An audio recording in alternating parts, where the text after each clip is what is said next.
সুপ্রিয় দর্শক, সবাইকে স্বাগত জানাচ্ছি প্রমিসেস জানতে চাই আজকের পর্বে। আমি নুসরাত রহমান। প্রিয় দর্শক, আজ আমাদের আলোচনার বিষয় পারস্পরিক সম্পর্ক ও আসক্তি। আর এই বিষয়ে আলোচনা করার জন্য আজ স্টুডিওতে উপস্থিত হয়েছেন সাইকোথেরাপিস্ট আব্দুল হামিদ। হামিদ, কেমন আছেন? জি, ভালো আছি। আপনাকে স্বাগতম আমাদের স্টুডিওতে। ধন্যবাদ। পারস্পরিক সম্পর্ক নিয়ে আজ আমরা আসলে কথা বলবো। এই প্ল্যাটফর্মে তো আসলে আমরা মনের স্বাস্থ্য নিয়ে বেশি কথা বলি, আসক্তি নিয়েও আমরা অনেক কথা বলি। তো এই পারস্পরিক সম্পর্কের সাথে আসক্তি, এটার বেশ একটা ঘনিষ্ঠ সম্পর্ক রয়েছে। তো এই বিষয়ে আজ আপনার সাথে আলোচনা।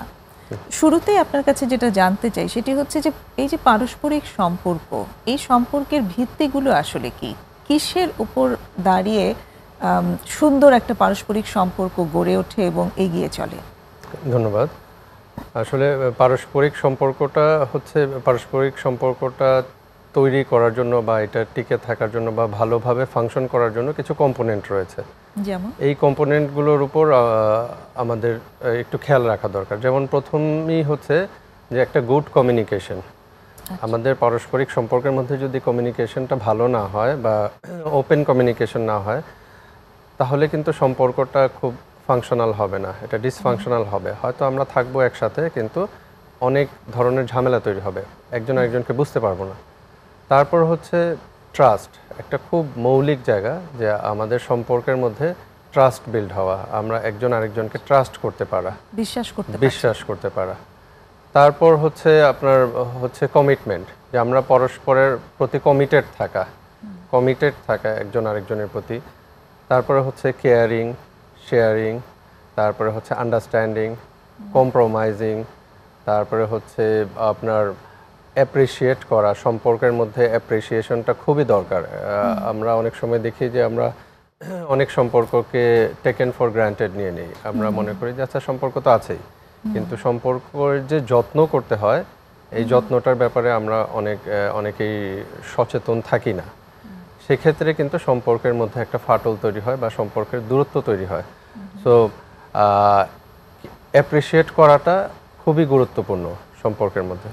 এটা যত্নের একটা অংশ। মানে সবগুলোই আসলে যত্নের অংশ, মানে এটা একটা বিশেষ, প্রতিটা কম্পোনেন্টই আসলে খুব গুরুত্বপূর্ণ। কোনো এক জায়গা থেকে যদি মিসিং হয়, তাহলে কিন্তু আস্তে আস্তে সম্পর্কের মধ্যে একটা ডিসকমফোর্ট তৈরি করা, একটা আনহেলদি প্যাটার্ন ডেভেলপ হয় বা দূরত্ব তৈরি হয়। তারপরে আরেকটা এটা জিনিস হচ্ছে যে সম্পর্কের ব্যাপারে ডেডিকেটেড থাকা। আমরা অনেক সময় হয় ডেডিকেশনটাকে খেয়াল করি না, যে হ্যাঁ সম্পর্কে তো আছি, কিন্তু আমি কেন আছি সম্পর্কে, নিজে বুঝতে পারা যে আমি সম্পর্কে কেন আছি এবং আমার কন্ট্রিবিউশনটা কি, সম্পর্কটা ভালো রাখার ক্ষেত্রে আমার কন্ট্রিবিউশনটা কি, সেটাকে ফোকাস করা। পাশাপাশি আমার যে পার্টনার থাকবে বা অপোজিট সাইডে যে থাকবে, তারও কন্ট্রিবিউশনটা আমাদের দেখতে পারা। ছোট ছোট অনেক কন্ট্রিবিউশন থাকতে পারে, যেগুলোকে আমরা দেখতে পারা বা সেগুলোকে মূল্যায়ন করা। এর পাশাপাশি আপনার হচ্ছে যে সম্পর্ক ভালো থাকার জন্য আমরা যেটাকে বলি যে একটা শেয়ার গোল, মানে দুইজনের একই লক্ষ্য। মানে আমরা সম্পর্কে আছি, সম্পর্কটা হচ্ছে আসলে আই থেকে উইতে কনভার্ট হওয়া। তো উই এর একটা কমন গোল থাকবে যে আমরা এই জিনিসটা করতে চাই। একটু বুঝিয়ে বলবেন এই আই এর ব্যাপারটা কি আর উই এর ব্যাপারটা? আই এর ব্যাপারটা হয় কি, এখন আমরা অনেক সময় আমাদের নিজেদের ব্যাপারে অনেক ফোকাস থাকি, আমার চাওয়া, আমার পাওয়া, আমার পছন্দ, আমি চাই, আমি এইভাবে চাই, আমার ফ্যামিলি, সব আই কেন্দ্রিক, আমার পছন্দ, আমার মাইন্ডসেট থেকে সব চলবে। কিন্তু সম্পর্ক কিন্তু আই দিয়ে হবে না। সম্পর্কতে আসতে হলে দুইটা আইকে একটা উই বলয় তৈরি করতে হবে, যেখানে পরস্পরের প্রতি ওই যে কম্পোনেন্টগুলো বললাম, respect, trust, commitment, communication, sharing, caring, তারপরে কম্প্রোমাইজ, আন্ডারস্ট্যান্ডিং, এই জিনিসগুলো থাকবে। সো উইটা যখন ডেভেলপ করব, তখন আমরা আমাদের স্টেটমেন্টটা হবে আই থেকে উই, যে আমরা এভাবে ভাবতে পারি কিনা, বা আমাদের এই প্ল্যানটা আমরা আগামীতে এইভাবে করব, বা আমার একটা জিনিস থাকতেই পারে পছন্দের জিনিস, কিন্তু এটা আমার পার্টনারের সাথে শেয়ার করে এটা কিভাবে উইতে তারও যেন সম্মতি থাকে, সেই জায়গাটায় নেগোশিয়েট করা যায় কিনা। এরকমভাবে থাকলে সম্পর্কটা অনেক হেলদি থাকে, ফাংশনাল হয়, ভালো থাকে। চমৎকার বলেছেন, এবং অনেকগুলো কম্পোনেন্ট সহ আপনি খুব সুন্দরভাবে সম্পর্কের ভিত্তিগুলো বলেছেন। একটু যদি এবার আসি যে যারা কোনো না কোনো আসক্তির সাথে জড়িয়ে আছেন তাদের ক্ষেত্রে তারা কি সম্পর্কের এই ভিত্তিগুলোকে ঠিকভাবে মেনটেন করতে পারেন? ডিফিকাল্ট হয়ে যায়।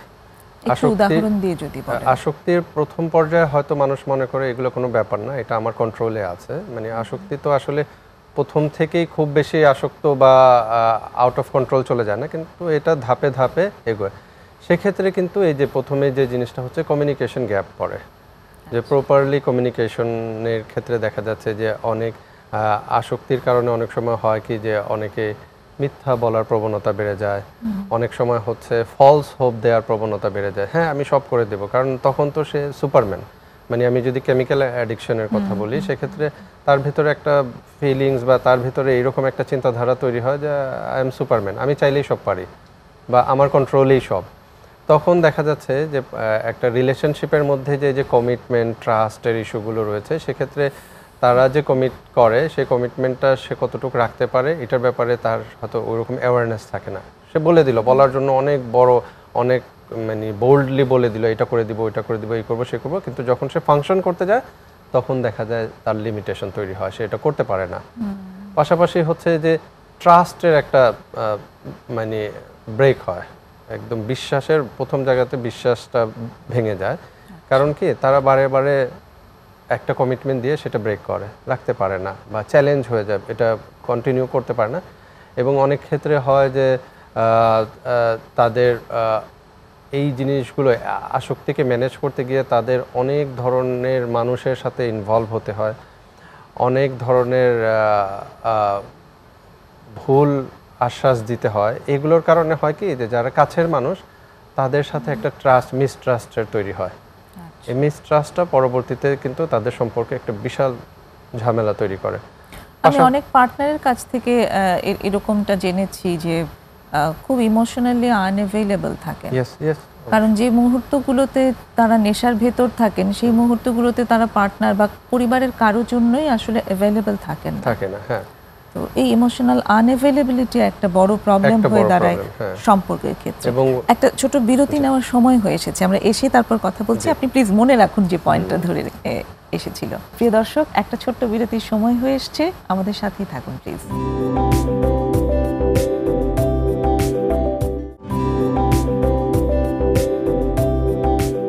ফিরে এলাম ছোট্ট বিরতি নিয়ে। প্রমিসেস জানতে চাইয়ে কথা হচ্ছে পারস্পরিক সম্পর্ক ও আসক্তি নিয়ে সাইকোথেরাপিস্ট আব্দুল হামিদের সাথে।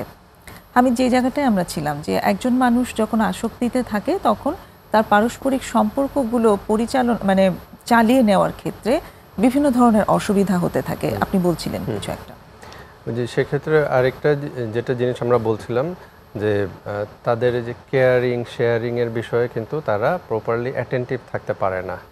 মানে তাদের ইমোশনালি ইনভলভ হওয়াটা, কোয়ালিটি ইনভলভমেন্টটা তাদের কমে যায়। তারা অনেক ক্ষেত্রে অনেক বেশি ইম্পালসিভ হয়ে যায়। যখন মনে হচ্ছে তার প্রয়োজন তখন সে পরিস্থিতিকে বুঝতে পারছে না, সে মনে করছে ওইটাতেই হাইলি অ্যাটেনশন দিয়ে তার জিনিসটা, তার পার্টনারের কাছ থেকেও যদি কিছু প্রয়োজন হয় সে মনে করছে তার রিয়েলিটিটাকে সে আর বুঝতে পারছে না। সে ভাবছে যে এইটাতেই সর্বোচ্চ অ্যাটেনশন আমাকে দিতে হবে, তার প্রয়োজনটাকেই আগে মিট করার জন্য অনেক ক্রেভিং তৈরি হয় এবং সেইটার ব্যাপারে তারা খুব ইম্পালসিভ হয়ে যায়।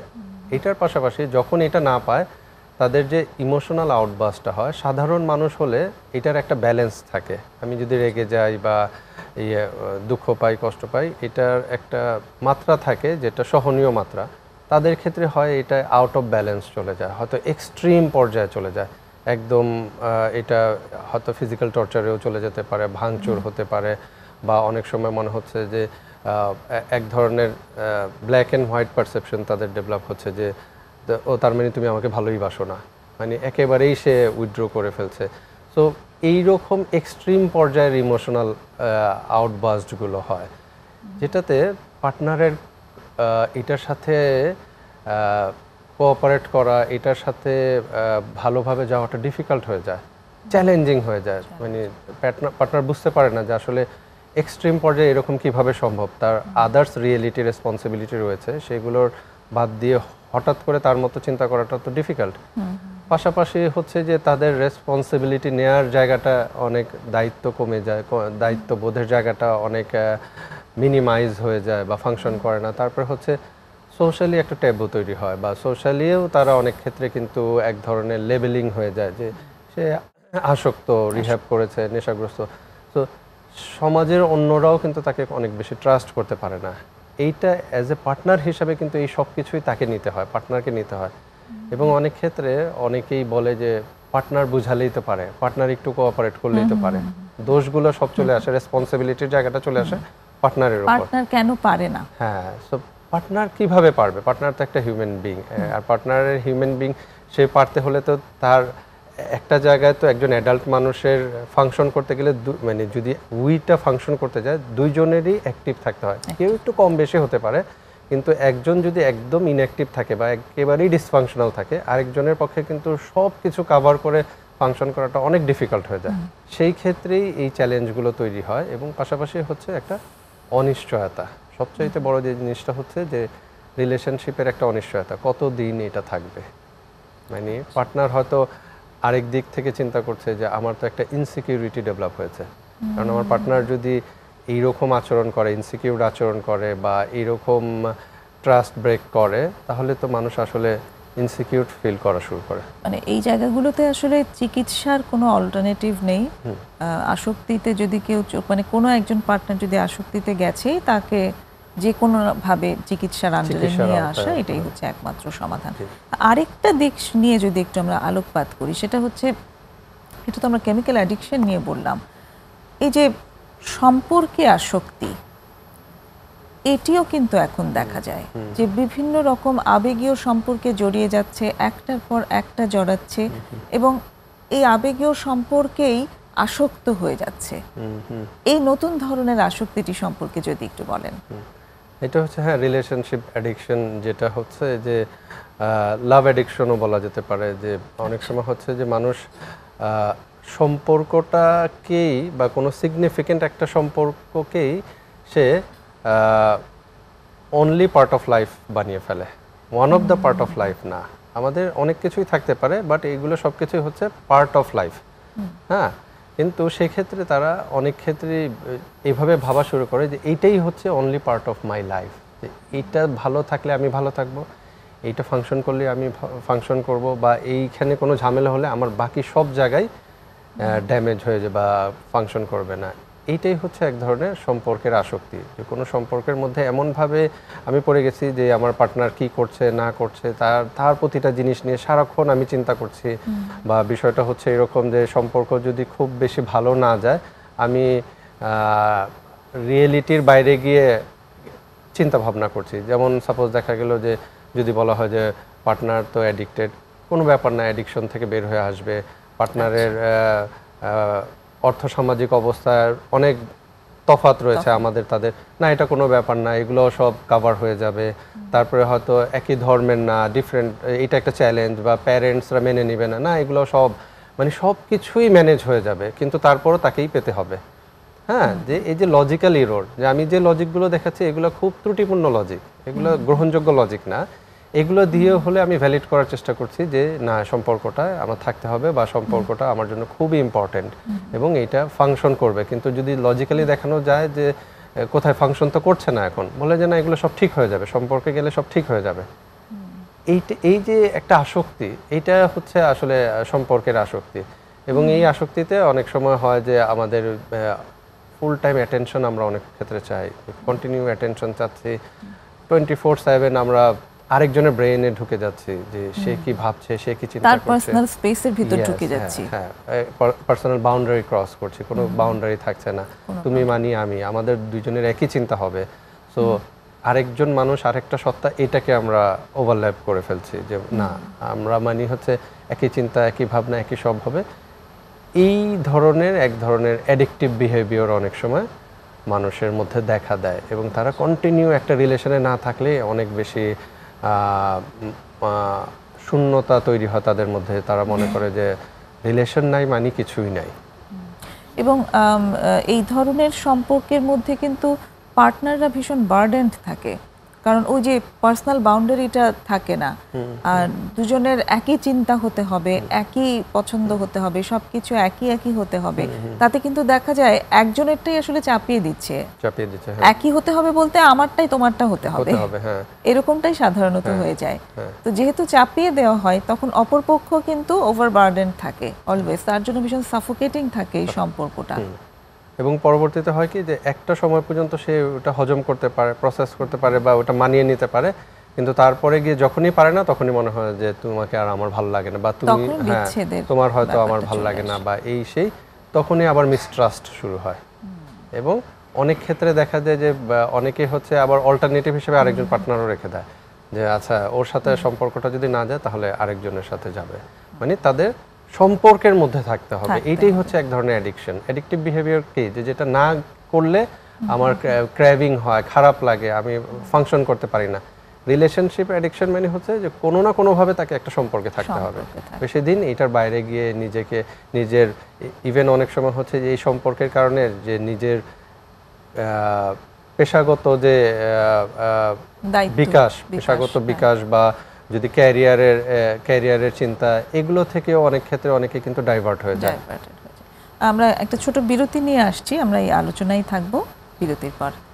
দর্শক আমাদের সাথেই থাকুন, একটা বিরতি নিয়ে আবার ফিরছি।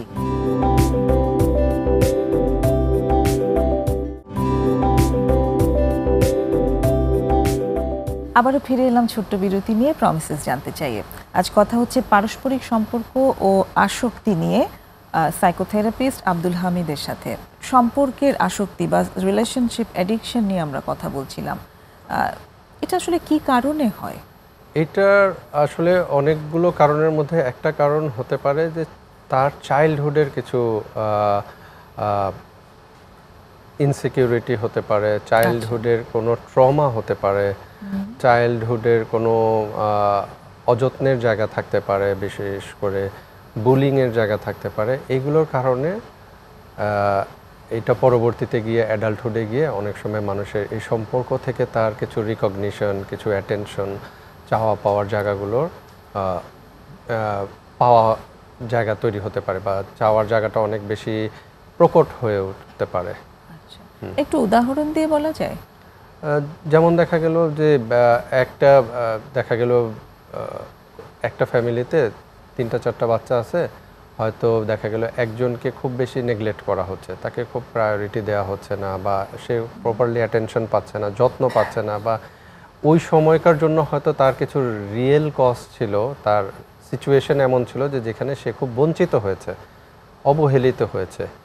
হ্যাঁ, মানে সে যখন তার চাইল্ডহুডে ছিল তার প্যারেন্টসদের কোনো রিয়েল সিচুয়েশনই হয়তো বা এরকম ছিল যে যেটার কারণে সে প্রপারলি অ্যাটেনশনটা পায়নি। হ্যাঁ, এটার কারণে তার ভেতরে এক ধরনের